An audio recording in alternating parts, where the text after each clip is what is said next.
Title ni nguvu. Hiyo ni title. Power, nguvu. Sawa? Kabla hatujaenda mbali, nifafanue. Kabla sijaenda huko kufafanua, lazima tufahamu nguvu ya aina yeyote anayemiliki ni Mungu. Tuko sawa mpaka hapo? Iwe ni nzuri, iwe ni mbaya, nguvu ya aina yoyote unayoona inafanya kazi inatokana na nani? Na nani? Na Mungu. Hii utakutana nayo wapi? Utakutana nayo kwenye Zaburi ya 62 mstari wa 11. Biblia inasema, mara moja amenena Mungu, mara mbili nimeyasikia haya. Ya kuwa nguvu zina Mungu. Amen. Nguvu za aina zote, nani ni muhusika? Mungu. Okay? Na kwenye hii nguvu tunakuja kuona na sisi ambao tumeumbwa naye, na sisi tunatokana na hiyo nguvu. Amen. Sawa sawa na Yohana 1:12. Yohana 1:12.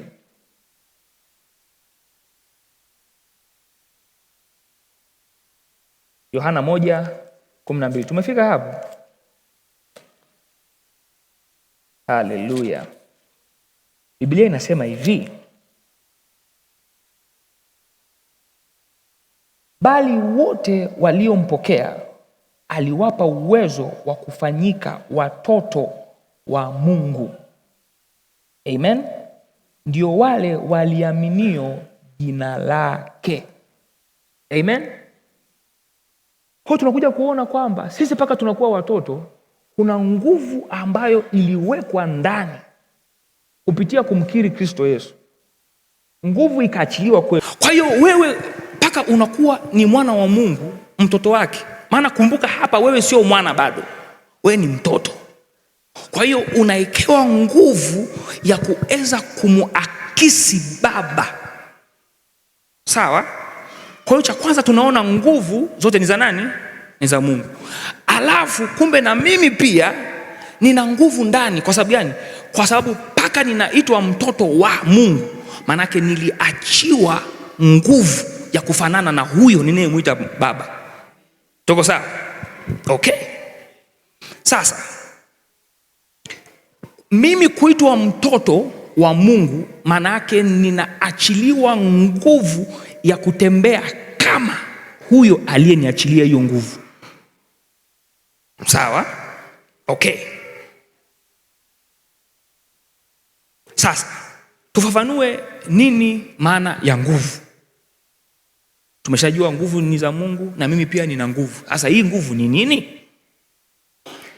Nguvu ni ule uwezo wa kusababisha vitu kufanyika.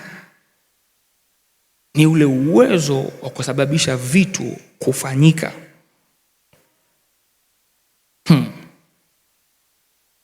Na ili uweze kufahamu kwamba nguvu ni ya muhimu sana, kwenye Biblia imetajwa zaidi ya mara 132 matumizi ya nguvu. Na nguvu hapa kwa Kigiriki inaitwa dunamis. Maana yake ni nguvu ya kukuwezesha kufanya kitu ambacho huwezi kukifanya kwa nguvu zako wewe. Yaani kwa uwezo wako wewe kama mwanadamu, wewe kama wewe huwezi. Lakini kwa sababu umempokea Kristo Yesu, una nguvu ya tofauti na wengine. Tuko sawa? Okay. Sasa madam una nguvu, kwa sababu kila mmoja ana nguvu, lakini tofauti ya hii nguvu ni kwamba inakusababisha kufanya tofauti na wengine. Lakini kila mmoja alizaliwa na mwanamke. Labda kama wewe umeshuka mbinguni. Hata Yesu mwenyewe hakushuka, ilibidi azaliwe. Madam ni mwanadamu, mwambie una vitu kama 4 lazima uvifahamu.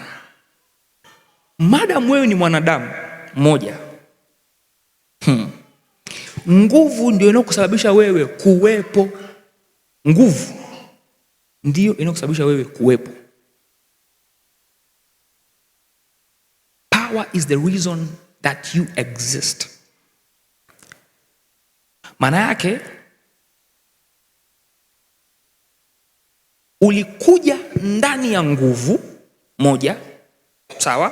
Kuna vipengele 4. 1, ulikuja ndani ya nguvu, sawa? 2, ukaja kwa nguvu. 3, ukaja kupitia nguvu. Alafu 4,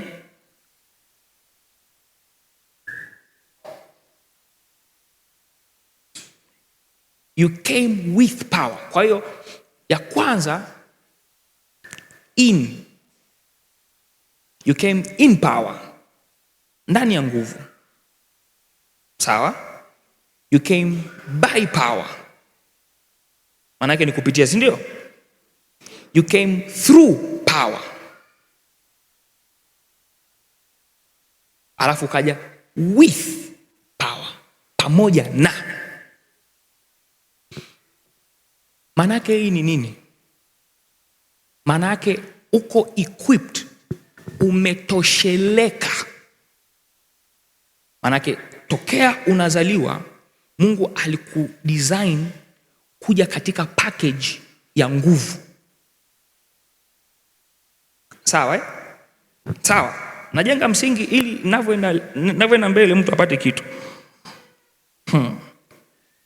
Sasa kuna mengi ambayo sisi tunayapenda. Unajua ile mambo mnakuja ibadani, haya pokea nguvu watu, ya kwangu hiyo, ya kwangu. Wangapi wanapenda nguvu? Wangapi wanapenda nguvu? Atupeni nguvu. Atupeni nguvu. Unafikiri kilichokuwa kinakufanya unachacheza hivi ni nini? Ni nini hiyo? Unahama kutoka kwenye siti moja kwenda kwa mwingine, nini ambacho kimekusababisha unyanyuke? Unamwona mwenzako anasema tucheze wote, ni nini hiyo kimekufanya uone? Usikie mziki paka unafanya hivi, ni nini hiyo? Ni nguvu. Kwa kila mmoja hapa ana nguvu. Mimi sina nguvu. Umejuaje kama hauna nguvu? Manake una nguvu ya kujua kwamba hauna nguvu. Aka kasemu ni katamu. Sasa katika haya maisha ya kwamba wewe una nguvu, nikupe siri moja. Mungu hawezi kukuachilia nguvu ya utendaji pasipo nguvu yako kwanza. Sio kama naeleweka?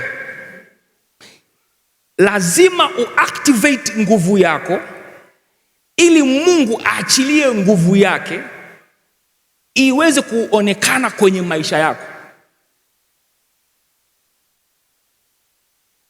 Amen?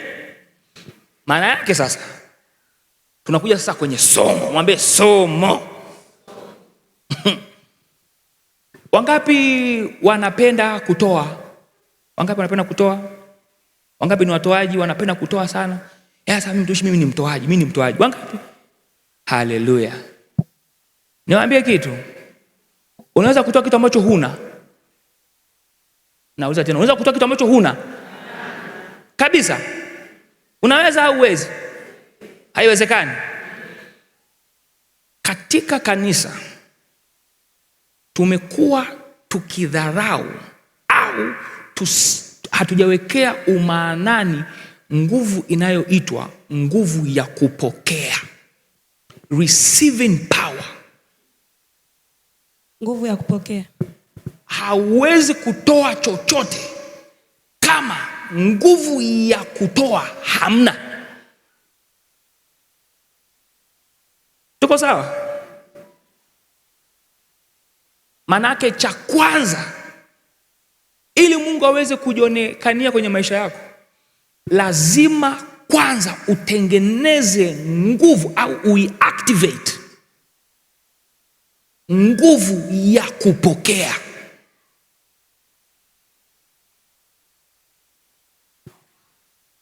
Kiwango cha kufanya jambo litatokana na uwezo wako uliopokea nguvu ya kufanya hilo jambo. Tuko sawa? Nikitaka kuwa labda nasema okay, nataka nitumie maji kwa wiki ngapi? Kwa wiki kadhaa. Kuna matenki, si ndio? Ya maji. Kwani nitaweza kupata okay, nina tenki la lita 3,000. Nitaweza kutoa maji ya lita 5,000? Manake nitatoa sawa sawa na ujazo wa tenki husika. Si ndio? Sasa changamoto ya watumishi au changamoto ya sisi ambao tumeokoka, tunataka kutoa nguvu ambayo hatujaipokea au hatujaiandaa, alafu tunataka tuitoe. Mfano, unakuja tu ibadani kama hivi, mimi nimeokoka, Bwana ni mwema kwangu. Kiwete nyanyuka. Sikiliza, hata nyanyuka utaisha kupiga makofi na wahusika, kwa sababu unadhihaki watu. Kwa sababu gani? Nyanyuka. Kwa nguvu ipi? Niambie kivipi, mtumishi wa Bwana? Akina Petro, sawa, kabla walikuwa na Bwana Yesu, sawa. Yesu yeye kazi yake ilikuwa anajichimbiaga, usiku haonekani, wanamsaka Yesu. Yani kwanza mchana anatumika, anafanya miujiza. Kina Petro asema mambo haya lazima tutafanya haya, mambo yetu sisi tuko naye huyu.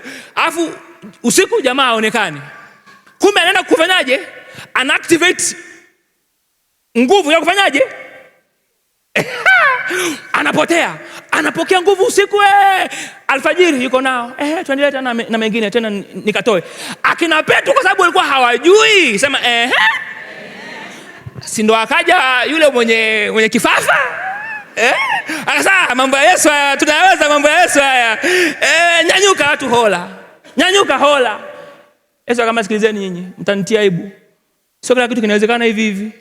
Lazima muactivate nguvu ya wati. Nguvu ya nini? Mwambie nguvu ya kupokea. Ukianza kushabikia, Mungu amenipa tu vyote nitoe, ameiweka wapi? Lazima utafute muda wako wa kujitengenezea muda wa kupokea kwanza. Hapa niwape mfano mwepesi sana. Yesu wakati anapaa sasa, amesha kukutana nao waheshimiwa, kila siku yuko nao. Mara 22 imeandikwa wenye imani haba. Vipi? Kila siku Petro mara kazama, mara huko, mara vitu vinakwaje, mara kile chakula hakiwezekani. Lakini Yesu wakati anafanya tu cha. Kila siku Yesu anambia, nyinyi wenye imani haba. Nyinyi wenye imani haba. Anambia Yesu, sasa tujui unafanya nini, tuombe. Akamwambia okay, basi tuvushe kuomba. Akavusha kuomba. Wakaenda kufanya bado hola. Yesu akasema, siwaambii paka niondoke, maana tutazinguana. Mtaanza yani hapataonekana nani ni Bwana. Unajua Yesu alikuwa very strategic. Yaani Yesu alikuwa ni fundi, sema fundi. Hakutoa zana za ndani kabla hajaondoka. Maana anajua hawa tutazinguana, mtaleta kiburi. Maana mtaenda kukurupuka huko. Wakati anapaa akasema, sikizeni nyinyi, sikizeni. Kabla ya nguvu haijaja, maana mimi nilijiandaa miaka 30. Nilijiandaa miaka mingapi? 30. Jamaa haonekani. Tunamwona tu miaka 12, baada hapo hatujui nini kilitokea. Maana inawezekana wakati Yesu ameishi, amekaa miaka 12 yuko sinagogi. Piga mahesabu. Wazazi wake wanakuja wanamfuata, wanamwambia Yesu, ulikuwa wapi? Tumekutafuta. Anasema hamjui, nilikuwa kwenye nyumba ya babangu. Nilikuwa tunawaza tu wa mama wa Kiafrika. Mtoto wa miaka 12 anakujibu hivyo. Ndio maana hakuonekana miaka 18. Hatujui nini kilitokea baada hapo. Kama alipigwa vizuri au hatujui, ni Yesu tunajua, ni maisha. Akaenda miaka 30 kwa ujumla, maana hapo ilikuwa ni miaka 18 mpaka 30. Anakuja kwa sasa mwisho wa siku anga likafunguka. Huyu ni mwanangu mpendwa, lakini alikuwa anafanya maandalizi. Maana Yesu alikuwa na ngebe. Mungu akasema sikiliza, ni wewe ni mwana wa Mungu, lakini hizi tabia za kujibu wazazi wako, na wazazi wako, acha mambo ya ajabu, na wazazi wako. Kwa nini tunaona kama kuna utofauti? Sema kwenye harusi ya Kana, mama mtu sakaja akasema bwana wewe kijana, hebu fanya mambo. Sasa hivi ni mtu mzima, akasema mama, mdangu bado, adabu imekuja. Mwanzoni angesema wewe, mimi, lakini akawa na adabu, mama, bado muda. Manake alikuwa anaandaliwa huyu. Sema unajua vitu gani mwanzo tu mkaviruka tu. Yesu tayari alikuwa ana adabu. Mwanzo alikuwa hana adabu. Si mwanadamu pia alikuwa, au mjui? Lakini huku tunaona sasa hivi kuna tofauti.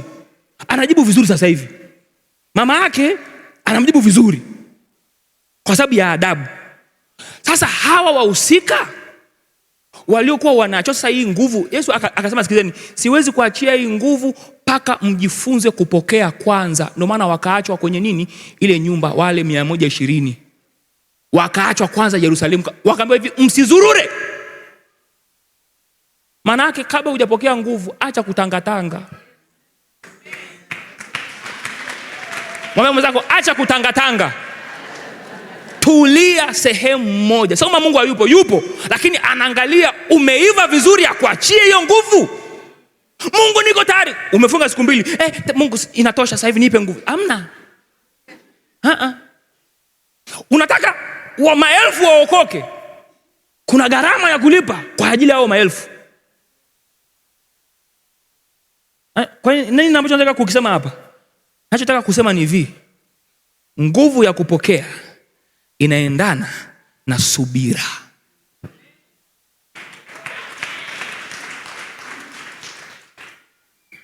Mwambie inaendana na subira. Musa, Mungu amemuita kweli, haina shida. Ilimchukua miaka 40 kuandaliwa kwa ajili ya watu wa Israeli. Daudi amepaka mafuta, sawa. Ilimchukua miaka 25. Yusufu ndoto kabisa kaota ndoto. Ikamchukua miaka 13 mpaka kuja ile ndoto kutimia. Wewe leo umeota tu juzi tu umeota. Bwana ananitumia. Sikiliza, acha ujinga, utapigwa makofi huku. Ni hivi, lazima uwe na muda wa kutulia chini ya walio kutangulia. Vijana wengi hatufiki mbali kwa sababu gani? Kwa sababu nimeota, Bwana amesema. Sikiliza, Bwana amesema, Bwana amesema. Hata Yusufu alisema naye.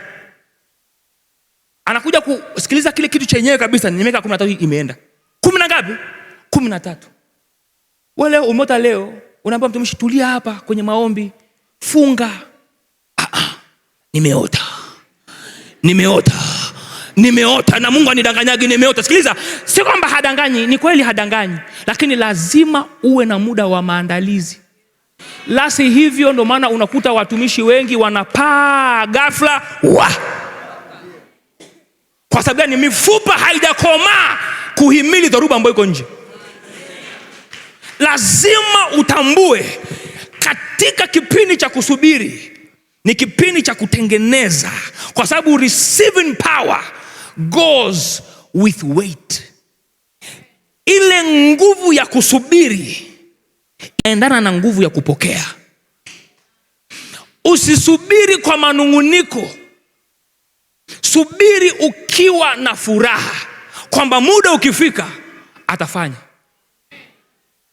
Kuna mtu mmoja alikuwa kipindiko analalamika, mtumishi, mimi hawanipandishi, lakini mimi ninaweza kufundisha, naweza nikahubiri. Wakaambia unaweza kuhubiri? Akaambia sawa, haina shida. Wakampanga hiyo siku. Mimi kuhubiri haina shida, kusi unaongea tu hivi, unapanga vitu unaongea. Haina shida, njoo. Akaja pale mbele, wewe vipi? Jamani, Mungu wewe hubiri hapo. Ilibidi waje kumtoa.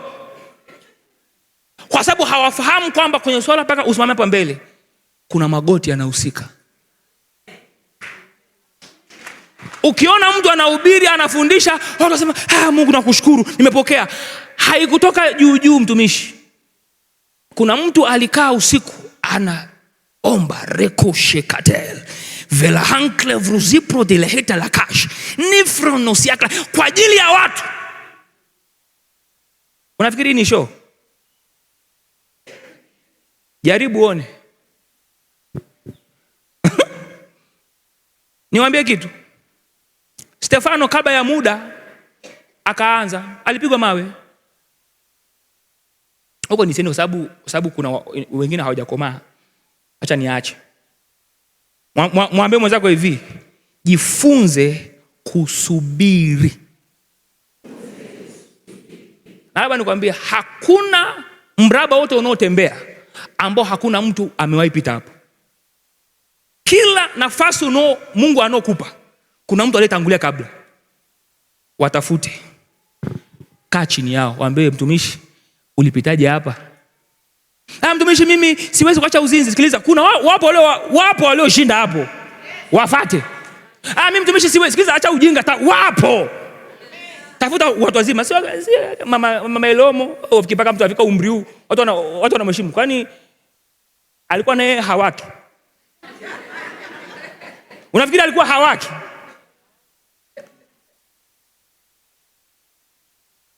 Lakini mbona amestahimili mpaka leo ameshinda? Tunamuita mama Elomo.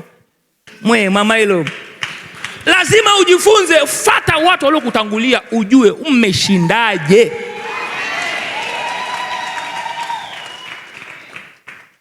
Vijana tunanyanyuka hapa, sawa, nguvu ya Mungu ipo, lakini ni washenzi. Kwa nini? Kwa sababu hatujajifunza utakatifu kwa wale tutangulia. Makofi yanapigwa upande mmoja, ni muhimu, haina shida. Maana lazima yanapigwa. Mwambie mwenzako, yani hamna namna. Lazima ipenye. Sema mwambie ni hivi. Mungu alivyo design vitu, lazima upokee ndio utoe. Mfano,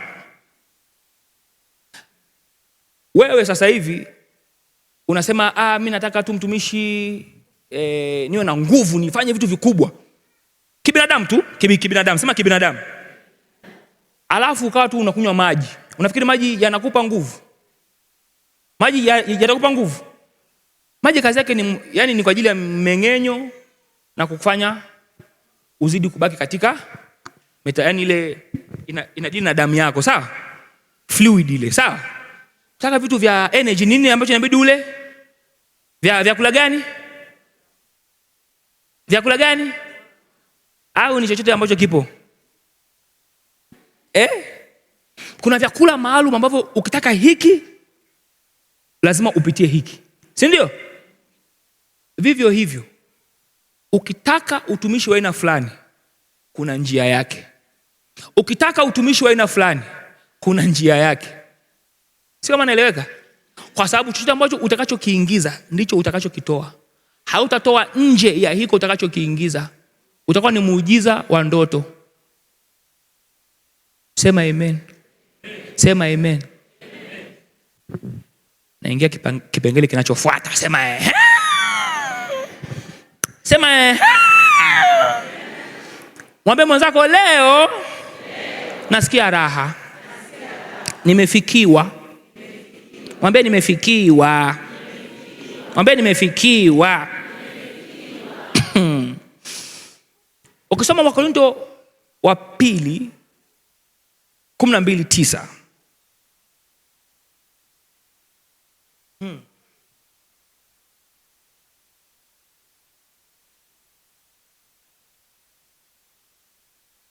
Naweza nikaiparaphrase iwe rahisi. Paulo hapa anasema, katika udhaifu wangu najisifu, kwa sababu katika huo udhaifu napata nguvu, si sawa?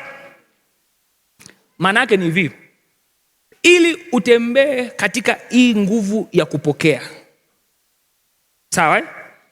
Lazima moyo wako uwe umepondeka. Huwezi kujifunza kwa mtu yoyote au kwa Roho Mtakatifu au hata kwa Mungu mwenyewe pasipo kuwa na moyo uliopondeka. Amen. Moyo uliopondeka ndio Mungu anaouangalia. Asema okay. Manake unasemaje? Bwana Yesu, bila wewe siwezi. Hata kama utatoka umefanya miujiza mikubwa, umefanya mambo makubwa, umeimba, watu wameponywa nini, bado unarudi kwenye magoti, unamwambia Bwana Yesu, sio Joshua yule. Ni wewe umeniwezesha mimi kufanya haya. Pokea utukufu, pokea sifa, pokea adhama. Manake watu wanakuambia mtumishi, Mungu yani hakuna kama wewe huku. Yani wewe, yani ukiwepoke wewe ndio uwepo unatembea. Naambia mtumishi, sio mimi huyo. Ni Yesu. Sio mimi, ni kwa neema. Sio mimi. Usipojifunza kurudisha utukufu kwa Mungu mapema, atakaye kutamalaki hapo kuna jamaa anaitwa Ibilisi. Chap sana. Anaanza kukuwekea roho ya majivuno. Unaanza kuambia mtumishi, naomba uimbe. Usijisikii kuimba. Sikiliza.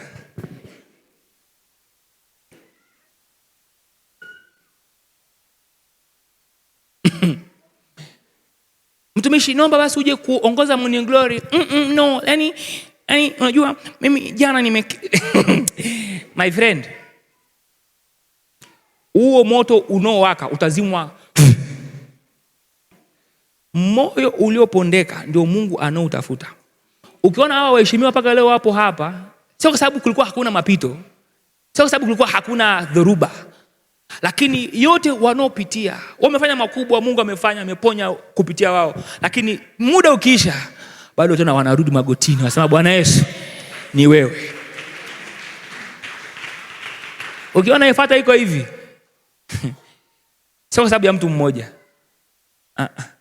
Ni watu waliokusanyika, walikuwa na moyo uliopondeka. Na wewe ukitaka kufika mbali, jifunze kuwa na moyo. Sasa katika maisha wengi tuko huru. We have freedom, but we're not liberated. Yani tuko huru lakini hatuko huru kweli kweli. Kivipi? Uhuru mara nyingi uko nje, lakini uhuru kweli kweli uko ndani. Sawa? Maana yake kile kiburi cha baba yako, kile kiburi cha mama yako, mara nyingi nje hawakioni, lakini hiko ndo ambacho kinatunyima sisi kupokea zaidi ya vile ambavyo Mungu anataka sisi kutupa. Kwa sababu Mungu haangalii nje, anaangalia ndani. Swali, akiangalia ndani anaona nini kwako? Je, anaona unyenyekevu au anaona swala la kusema yani Mungu, mimi nibariki niwanyooshe? Unajua mambo, mtu umesota maisha, unaambia Baba, nibariki mara moja tu Baba. Sikiliza, utatembea na miguu mpaka unakufa. Kwa sababu kuna watu ambao walibarikiwa tu na IST kanisani wakaondoka. IST milioni 12 wakaondoka kanisani. Wengine wamekaa tu wamebarikiwa tu juzi tu hapa. Jamani njoni mwanzo walikuwa ni watu wanampenda Mungu kabisa, wanampenda Mungu, si ndio? Kanisani hawakosi, ibadani wanawahi ibadani kabisa, ibadani. Mtu Mungu nakupenda. Morning Glory anafika, sijui ni wapi anatoa kwa Mungu. Haina shida. Lakini ghafla Mungu amembariki, hata kusalimia kumebadilika. Anaambiwa, mtumishi, Bwana Yesu asifiwe.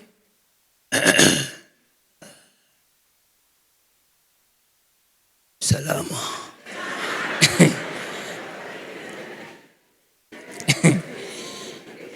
My friend,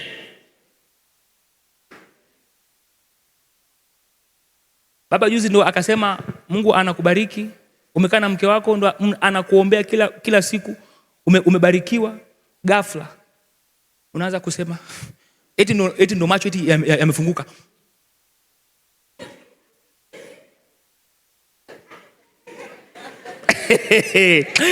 Au laanike na laana.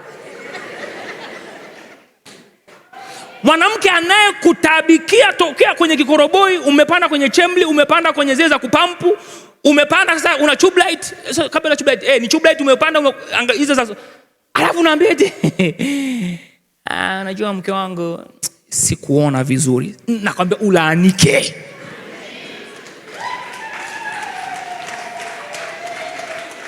Wewe unakoroma yetu, anaomba Mungu msaidie mume wangu afanikiwe. Alafu yule eti ndo naenda kupeleka siku kwa nani? Kama ni Mungu huyu ambaye tunemwabudu, taumbuka mchana kweupe. Na kama ni hapa ndani, ni hapa Ifata. Yaani uumbuke kweupe.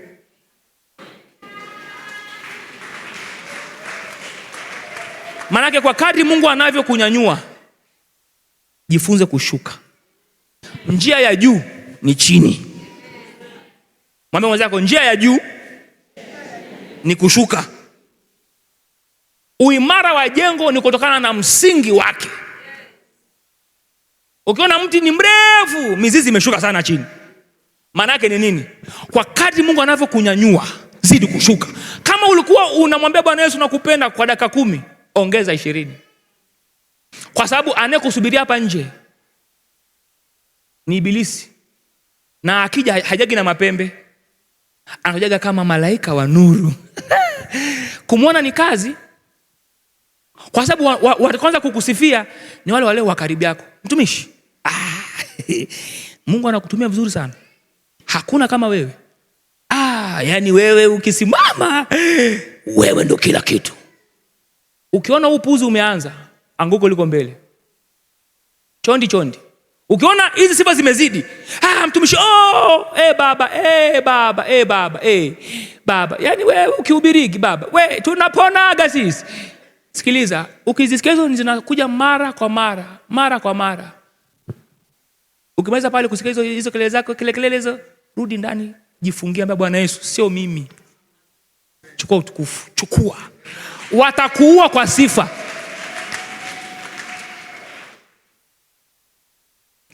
Kipengele cha 3. Sema chap. Sema chap tu. Chap.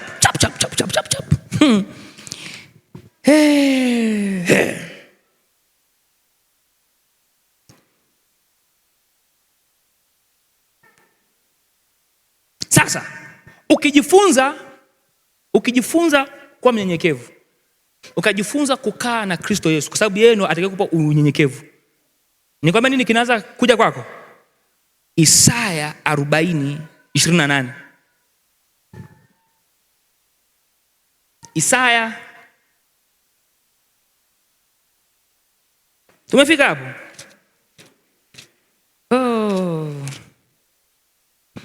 Isaya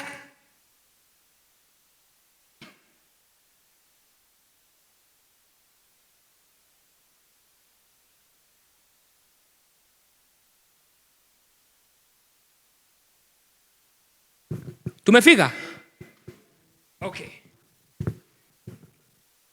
Okay. Inasema hivi. Je, kumbuka hapa sasa hivi katika kupokea kwako, anakupa ni nani nguvu? Anakupa ni nani? Ni nani? Sio mtu. Sawa? Isaya 40:28. Isaya 40:28. Isaya 40. Kwa wale wengine wanasemaga ya 40. 20 ngapi? Na 8. Inasema hivi, je, wewe hukujua? Hukusikia? Yeye Mungu wa milele, Bwana muumba miisho ya dunia, hazimii wala hapa hazimii wala hachoki. Anakuambia kwamba ni hivi. Kwa nini hazimii? Kwa sababu hii sijaambia, nguvu they come from him. Yani Mungu, his power. Yani Mungu yeye mwenyewe ni nguvu. So everything, kila kitu kinatokana na yeye. Sawa? Ndio maana anakuambia hivi, yeye hazimii. Kwa sababu in fact nguvu inatokana na yeye. Hachoki kwa sababu hategemei kupewa nguvu. Tunaendelea. Akili zake hazichunguziki. hivi Mungu anatoaje nguvu? Sikiliza, akili yako kwanza ukianza kutafakari tu hivyo inagota. Umewahi fikiria kitu afu ukaisha njiani? Umefikiria wewe mpaka kusema au niache tu? Ndio hii akili zake hazichunguziki. Sawa, tunaenda mbele. Huwapa nguvu wazimiao. Au ni akina nani? Ndio akina sisi. Maana yake yani utamu hapa ni kwamba anapokupa nguvu usione kwamba ndio imeisha, kwa sababu nguvu anaokupa ina expiry date, ina siku ya kuexpire. Ndio maana akasema anasemaje hapa? Huwapa nguvu wazimiao, kwa sababu anakupa nguvu ya kwenda nao miaka 3. Anasubiri ili ujifunze kumtegemea. Angetupa sisi moja kwa moja tungekuwa na viburi sana huku, na kuhakikishia tungekuwa hatutia hata wakubwa na Madam Suzy ulichonacho mimi nacho, lakini kwa sababu sina na nikipewa lazima expire, magoti yanahusika. Maana yake usipojifunza kupiga magoti, hata kama utakuwa unaenda unaponya watu leo, kesho idadi inaweza kupungua. Ulikuwa unaponya 20, wanashuka 10, wanashuka 5, anakuwa 1, alafu mwisho wa siku unakuwa na historia. Enzi zangu. Amna kauli ambazo sizipendi kama hizo. Kauli ambazo sizipendi ni enzi zangu. Mwambie mwenzako enzi zangu. Koma. Hiyo enzi yako iwe ni kwa manufaa ya kutuonesha kwamba bado upo.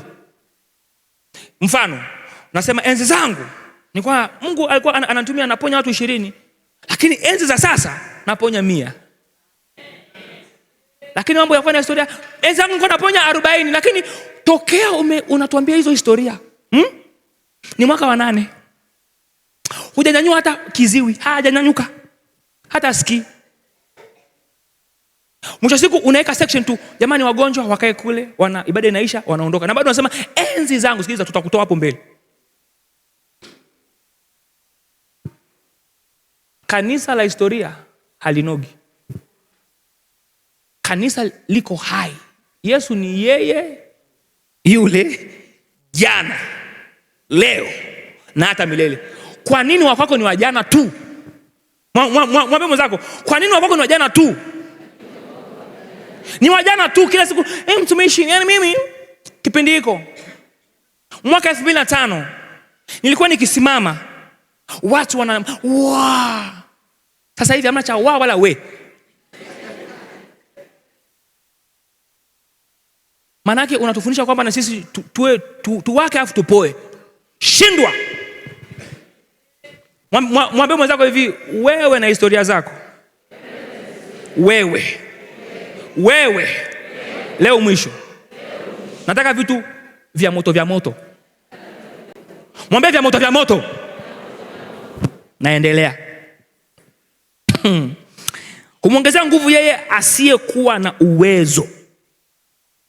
Maana yake hapa ni hivi. Hawa ni watu wawili tofauti.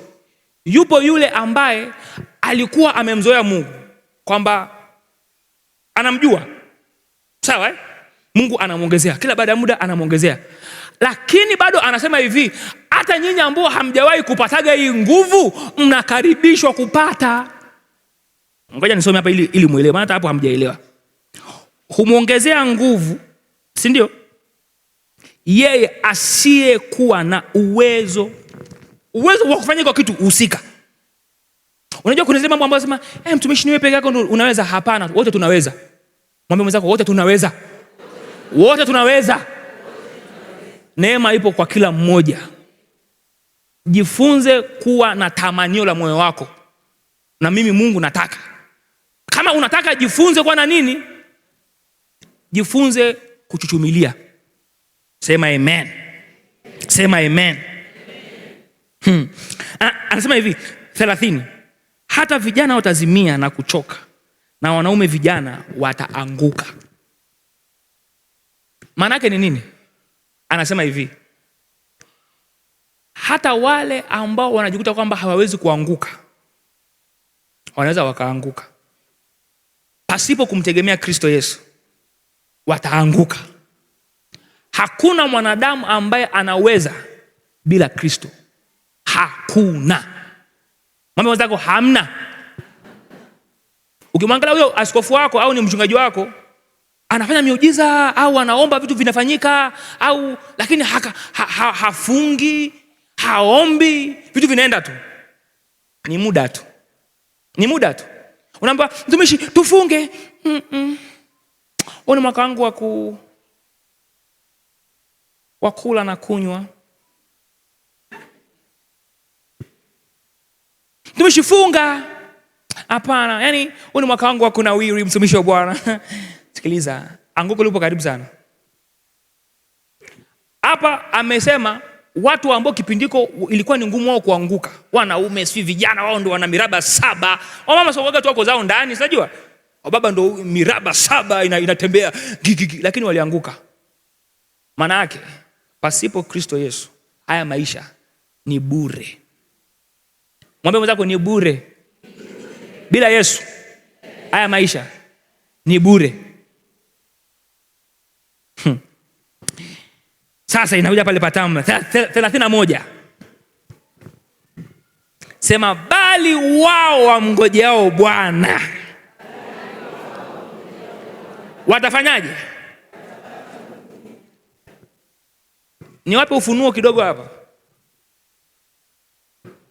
Anasema atawapa nguvu mpya. Maana yake hapa kuna kategori kama 3. Kategori ya kwanza anasema watapaa. Wa pili watakimbia. Wa tatu watatembea. Swali. Najua kila mmoja nataka kupaa. Labda niulize, nani anataka kupaa? Basi wakutembea. Wakukimbia. Basi ambao wataki chochote. Wanataka tu wanyanyuliwe na Bwana. Iko hivi. Kwenye ile eneo. Unajua nilikuwa nasoma, nikaja nikajua. Hapa anasema utapaa kama tai, si ndio? Zaidi ya tai, obvious. Tai anaruka zaidi ya futi 15,000. Hizi ndege ambazo tunazo inanaga nazo wapi nchi za watu zinapaa mpaka futi 30,000. Manake nusu ya hiyo tai anapaa. Manake ni nini? Na mara nyingi tai anapaa juu zaidi pakiwa na mvua. Yaani muda mwingine tu hataki tu kukuloa. Anapaa zaidi ya mawingu ya mvua. Sitaki. Yaani maana yake kuna muda unafika unapigwa makelele mengi sijui wewe jamani unajikuta sana wewe. Sio kama vile nyinyi ndio mkutani ndio wa zamani. Kwendeni zenu huko. Sasa hivi ni kizazi kipya. Uzuri wa tai ndio uzuri wa watu wazima. Wanapaa. Yaani mpaka unaona sasa hivi wako hapa. Soma hawajasemwa. Nyinyi mnabana sana. Wanapaa tu juu ya mawingu yao maneno yenu. Wanapaa huku juu. Kwani jamaa mtumishi haujasikia maneno? Ambia maneno. Mimi niko huku juu. Maneno yako chini. Yaani mimi hayanihusu hayo maneno yenu. Ngoja. Iko hivi. Ruti ya kwanza ni wanaotembea. Ruti ya pili ni wanaokimbia. Ruti ya tatu ni wanaopaa. Hii ruti ya kwanza wanaotembea maana yake maneno yataachiwa kwako. Mtaanza kusemwa. Mnajikuta sana. Nini? Kazi yao ni moja, ni ili utulie, usiende mbele. Lakini Mungu anasema hivi, atakupa nguvu ya kutembea. Hata kama wanaongea, wewe unatembea.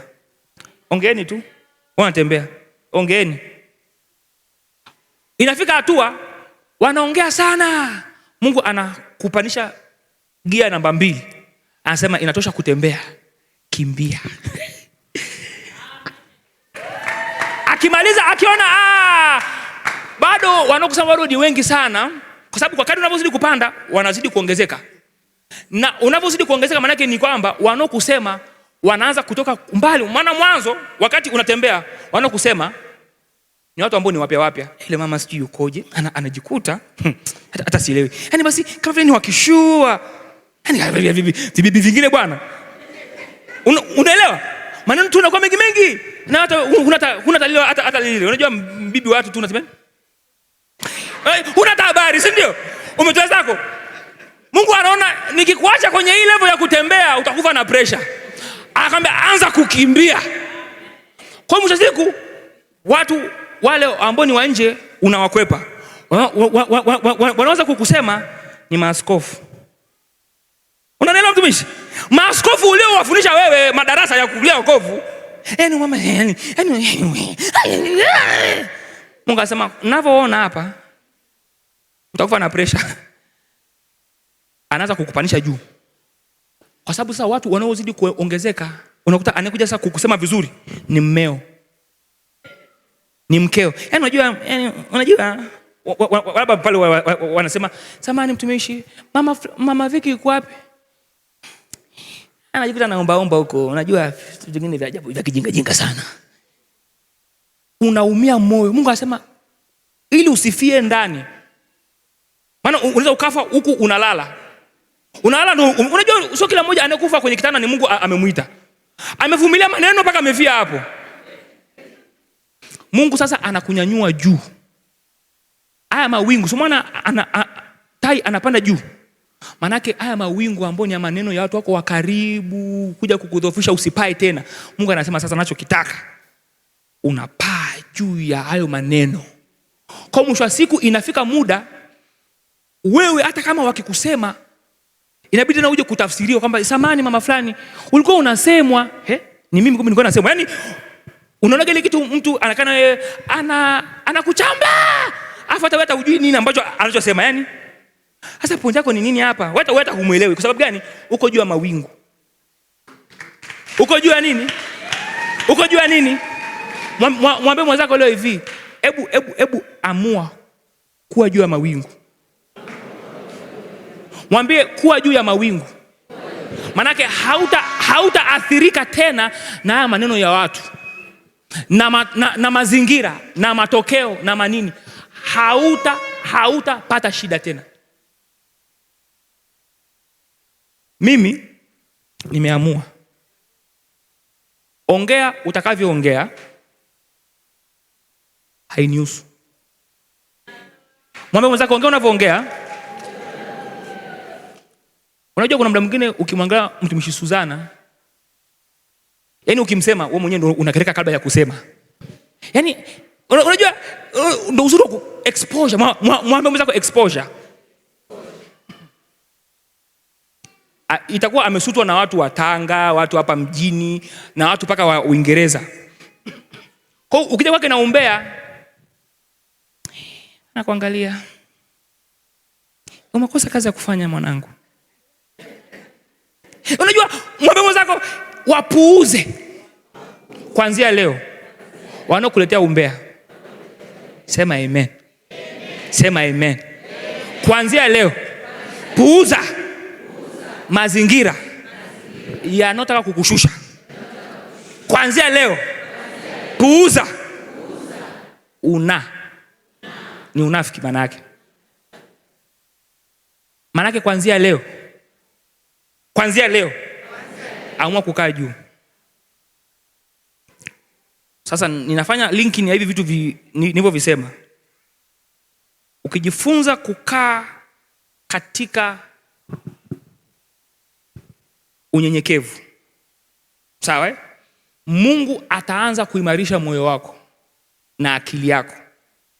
Ili mazingira, maneno, hali unayopitia isikusumbue tena. Tumeelewana? Katika somo lote shika hivi. Lazima nijifunze kuwa mnyenyekevu kuanzia leo. 2, katika huo unyenyekevu ndipo utakapoanza kuuishwa wewe kama wewe. Utaangalia wale kutangulia, unawauliza watumishi wa Bwana, mmepitaji huku? Ambia mwanangu, pita hapa. Unaenda. Ushauri wangu kwa vijana, Vijana oye, usizungukane na vijana peke yako mtumishi, taanguka chapu sana. Tafuta wamama, watu wazima, watakuweka vizuri sana. Tafuta watu wazima wa baba, watakuweka vizuri sana, maana watakagi ujinga. Kama una utumishi, waweke karibu. Usijizungushe na vijana, jizungushe na wamama, watu wazima, wa baba, watu wazima. Watakupeleka mbele. Kwa sababu unakopita, wao walipita miaka 20 iliyopita. Mimi na maspeed governor wangu wako wengi tu. Namshukuru Mungu. Na hawa yani wanakuchana live tu yani. Unajua? Kijana, njoo. Unajua unakuwa mjinga siku hizi wewe. Unakaa sawa? Sema amen. Mimi ninachomshukuru Mungu ni kwamba watumishi wa Bwana wamefika hapa. Neema ambayo imesababisha wao kufika hapa walipofika, sisi tutatembea nao kuanzia leo. Hii neema iliowafikisha hapa, na sisi tutafika. Ni simple kama hivyo. Wanaotaka hii neema waliotembea nayo, unajua sio paka wanyanyuke waseme pokea. Wangapi wanatamani hiyo? Mnaitamani kabisa? Unajua somo limeisha. Yaani niliwaambia tulitaisha kinamna.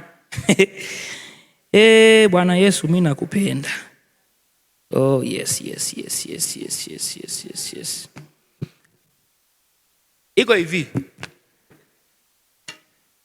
Watumishi walichokuja kukifanya, wanaweza wasielewe hata wao, lakini mimi ninachokifahamu, wamekuja kutupa nguvu ya kukimbia, kutembea na kupaa. Wale waliokuwa hawawezi, kuna wengine walikuwa wamekaa, wataanza kutembea. Wale waliokuwa wanatembea wataanza kukimbia. Wale waliokuwa wanakimbia wanaanza kupaa. Yaani kila mmoja na stage yake. Kuanzia saa hii.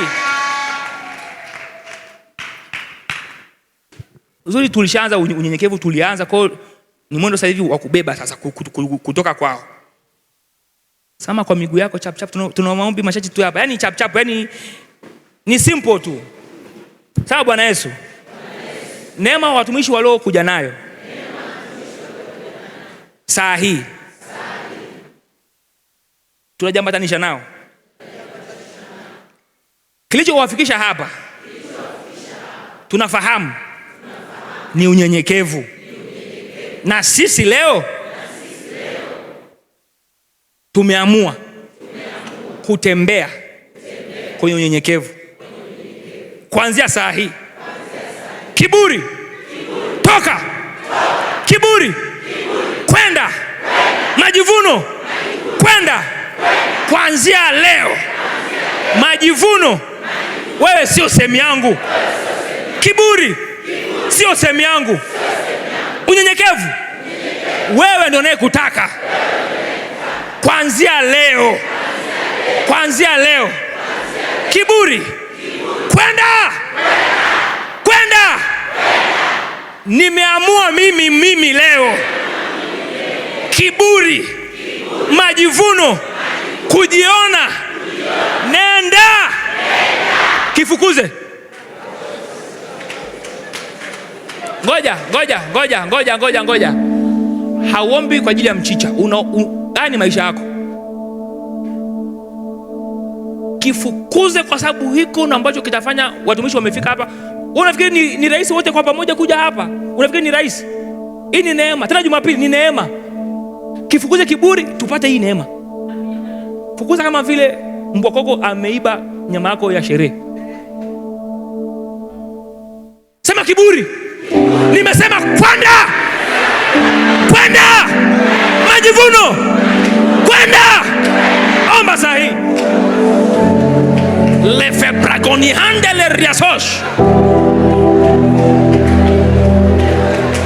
Fukuza iko kiburi, fukuza.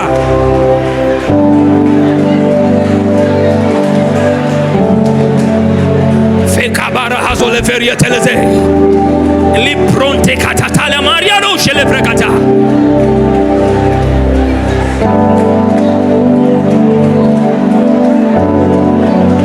Zipada rakabara nosia predilede.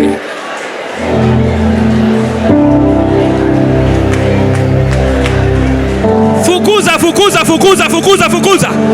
Fukuza kiburi, fukuza majivuno.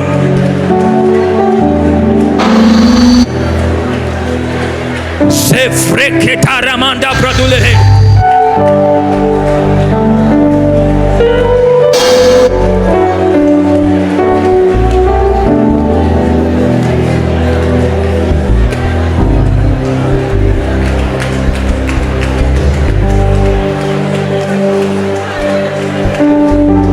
Shata para hazo vere hedeliagle.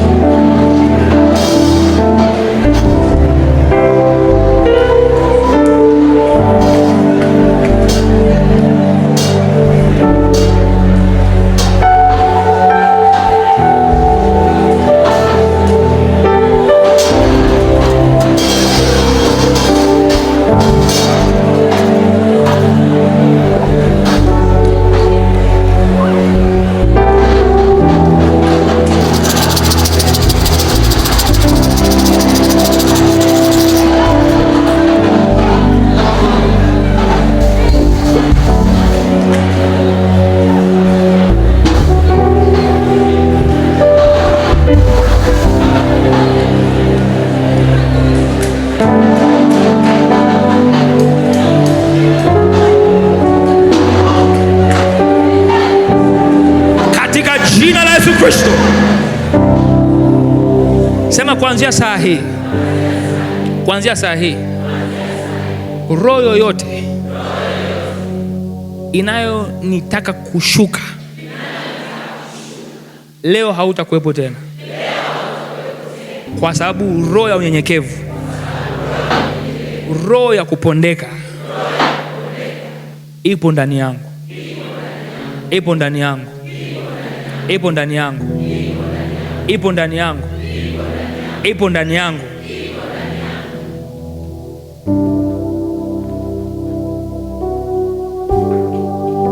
Saa hii, subiri kwanza, tunaingia kwenye wingu lingine tofauti kabisa. Neema ya Mungu katika kile ambacho amekukusudia. Manake nguvu ya kupokea sasa hivi itaachiliwa. Manake Mungu ataachilia nguvu ya kuweza kuhimili muda wa kusubiri. Manake hautatoka kabla ya muda, na atakupa nguvu ya kupokea nguvu yake. Amen. Amen. Amen. Maana yake katika hii safari ya utumishi, katika hii safari ya wokovu, yako mengi yanotusibu, yako mengi ambayo yako juu mbele na kule na kule, lakini nguvu ya Mungu itaachiliwa kwa muda mfupi saa hii, itakayo kuwezesha kufika mbali na kumaliza kile ambacho Mungu amekianzisha kwako. Manake hautaishia njiani. Mwambie mwenzako hautaishia njiani. Hautaishia njiani. Haijalishi ni maneno, ni mazingira, ni hali. Mimi sina mwingine ila wewe Bwana. Una muda wako mfupi sana, kama dakika 4-5 za kumwambia Bwana Yesu, yako mengi ambayo umeweka ndani yangu, lakini nahitaji uwezo wa kuyapokea na kuyahimili kabla sianza kuyatoa. Nisiwe na kiherehere ya kuyatoa kabla, niridhie kuweza kuyatunza mpaka muda utakapofika ya mimi kuweza kuyatoa. Niweze kuya incubate, nikaweze kuyalea haya. Amen. 5 minutes, dakika 5 tu. Sawa, uko tayari? Haijalishi ni mtu mzima, ni kijana, Mungu anaangalia utayari wako, anaangalia moyo wako. Inawezekana ulikuwa haufahamu, au ulichepuka hapo katikati, au ulikata tamaa, au ulikwaje. Una dakika 5 sasa kutengeneza na Mungu. Mwambie, ni wewe peke yako unayekutegemea. Naita moyo wangu uliopondeka kwako, nisaidie kwenye safari yangu ya utumishi, safari yangu ya wokovu. Nisaidie, bila wewe siwezi, bila wewe siwezi. 5 minutes.